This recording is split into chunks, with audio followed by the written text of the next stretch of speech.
Just one game on tap tonight, but it promises to be a damn good one. BYU hosting Boise. Of course, the Boise State Broncos won last year's game at home, 7-6. Tonight, they're getting a touchdown. Can they cover the spread, or does BYU gain the revenge win in Provo? I'll break down the game and give you a free selection on it in just a moment. Hi, everyone. Al DeMarco here. This is, of course, going to be your Friday video report. You know, last night we had 3 football games, 2 in college, 1 in the pros. But the game that mattered most to me last night was Game 2 of the World Series, because the charity play of the week turned yesterday to Brad Wilton, who had his second biggest play of the entire baseball season, an ultra-rare 80-dime release on the Cardinals as a $1.10 dog, and of course St. Louis delivered with the Game 2 win against the Bo Sox. More importantly, you got the winner for free.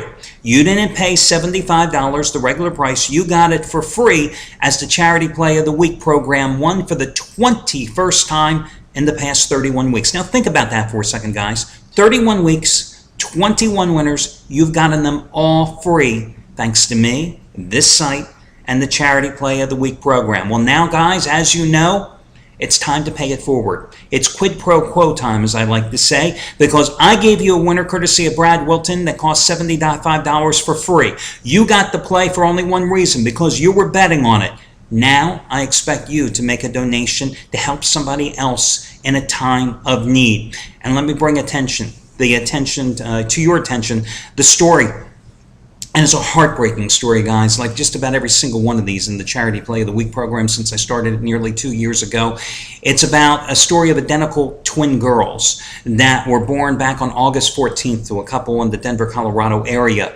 One weighed 3 pounds 6 ounces at birth. Her name, Maria. The other, Annabelle, 1.5 pounds at birth. Born prematurely, also with a couple of heart defects. After spending 61 days in the neonatal ICU unit of the hospital, little Annabelle passed away back on October 14th. We're talking a week and a half ago. She was buried, had the funeral services for her just 2 days ago on October 23rd. You can read more about these 2 little girls and their family. You can see pictures of these little girls, and I'm telling you, it will break your heart. All you've got to do is scroll down here under the video and click on the link.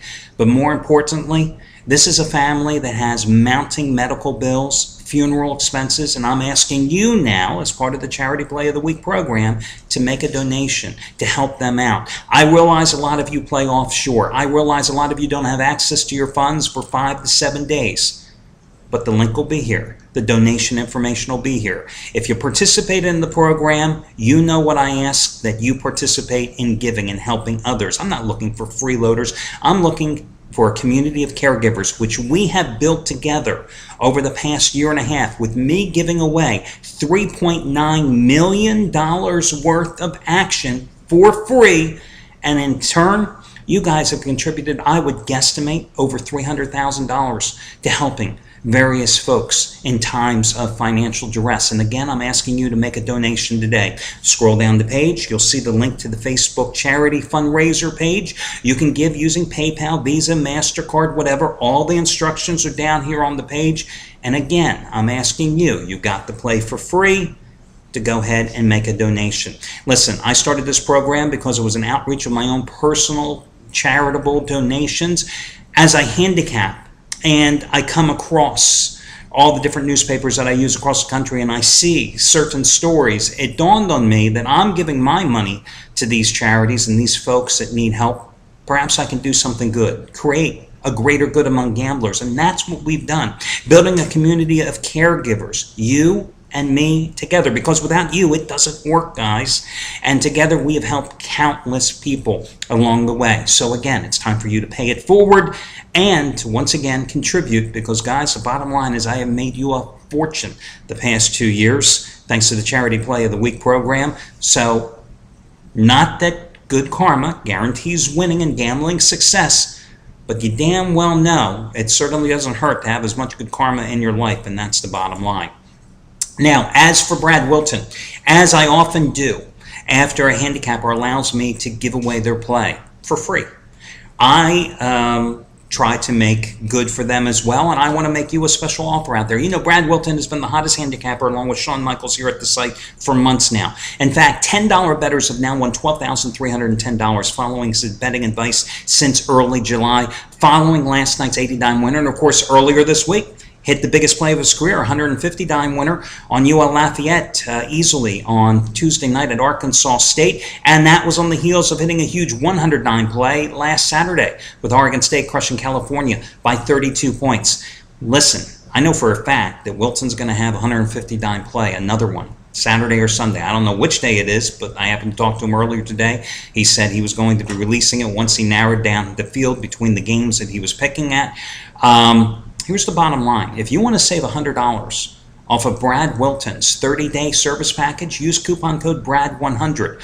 So basically, you would get 30 days of action for $379. Or if you would like to save $139 off of Brad Wilton's 60-day package, which would get you every single one of his plays for the next 60 days, 2 months, in every sport, for $560, less than $10 a day, use coupon code BRAD139. And guys, if you have instant rebates, they are applicable in both cases. So all the information, the coupon codes, again, they're on the homepage of the site as they are each and every day, so take advantage of them.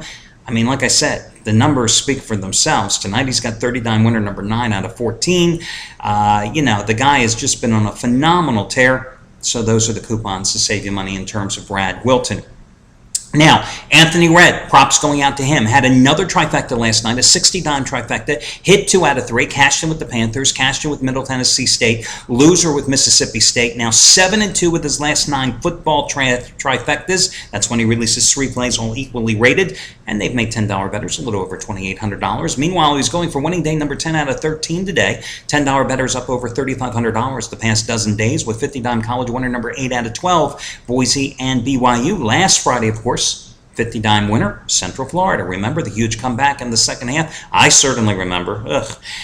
Central Florida winning that game outright at Louisville as a 2-touchdown dog. If you want to save today, $25 off a single purchase, use it for Anthony Redd or anybody else here at the site. Use coupon code October25. October25. Pretty easy. Spell out the word October. Put the number 25 next to it. No space between them. You save $25. Also, props going out to Craig Davis, going for winning day number 7 out of 10 today. Last night, 2-0 sweep. 50-dime winner, Panthers and over. Teaser, 30-dime winner, the Cardinals, plus $1.10. So congratulations going out to him.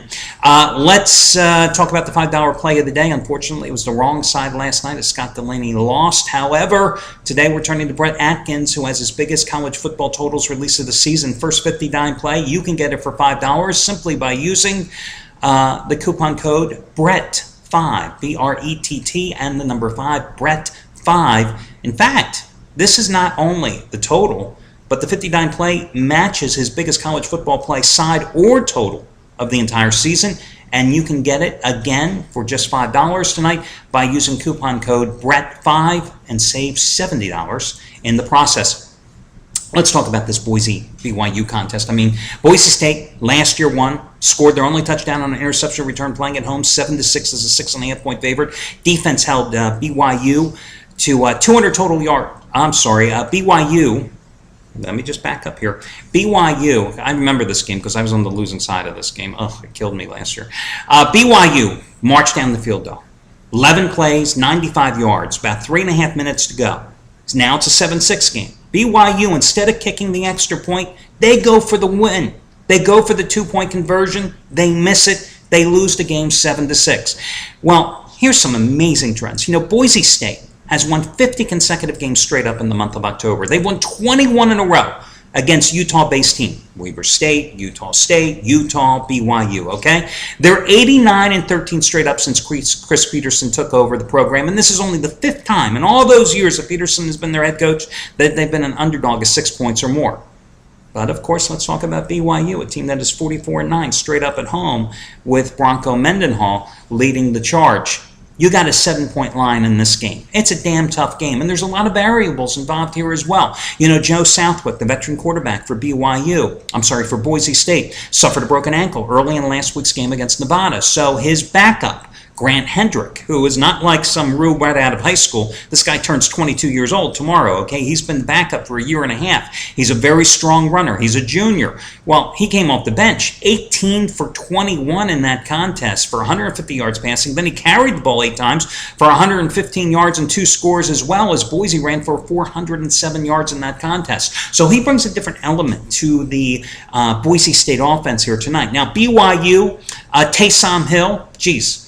Last week at Houston, a game in which I gave you Houston as the 9-point underdog against BYU playing at home, and they almost won the game outright. Well, they didn't win the game outright because Hill rallied BYU for the victory with a career-high 417 yards passing, 4 touchdowns, also 3 interceptions. Take the good and the bad with him.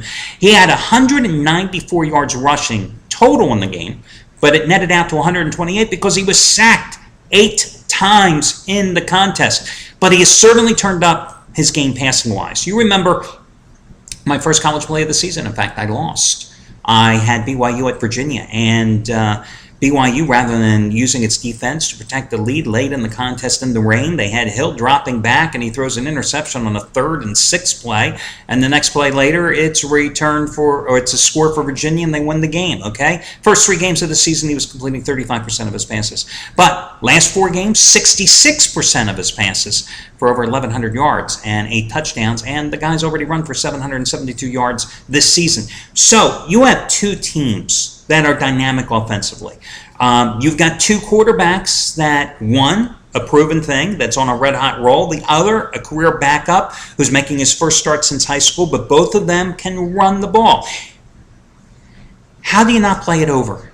I mean, 7-6 last year, aberration. I mean, it just can't be, right? 61 points is the total here tonight. I think you have to take a shot and play this game over. Am I in love with the total of this contest? Absolutely not. But again, I would go with the over as your free selection in this one. I mean, you know, that BYU defense, my God, they gave up 46 points to Houston last week. Remember, this is a Boise State defense that gave up 38 points earlier this season to Washington and 41 to Fresno State in road losses. FYI, just in case you happen to be on Jeopardy tomorrow and you need the answer to this question, let me just tell you that Idaho's average gas prices have exceeded the national average since May, according to AAA. Yes, that's what I came across while researching this game. You know, I love reading all newspapers. I would read 20 newspapers a day, whether or not I was a handicapper, because I'm just a news junkie. But listen, prices were around $375 in the Boise area, and higher than the state average of $358. Over the past week. I don't know what you're paying for gas, but I ain't paying anywhere near $375, and that's even putting 93 premium in my Camaro. I mean, seriously, that's the regular price. One reason, Idaho, 25-cent state tax. That's the 4th highest in the country. The only states worse you get screwed in if you happen to live in, let's see, California, Connecticut, and New York, where the tax ranges anywhere from 49 up to 53.5 cents. One of the reasons of gas also higher, of course, in the Idaho region. They don't have any major refinery in state, so the oil and the gas is being pumped in from nearby Salt Lake City. So there you go. If you happen to be on Jeopardy this weekend, you happen to now know the answers. If you want to impress your friends tonight with something more than giving them the over on tonight's contest, you can just say, yes, Al DeMarco told you that you would be getting robbed if you're driving in the Boise area in terms of paying way too much for gasoline at the moment. Okay, that'll do it, guys. Best of luck to you all, and I will catch you again come Saturday morning.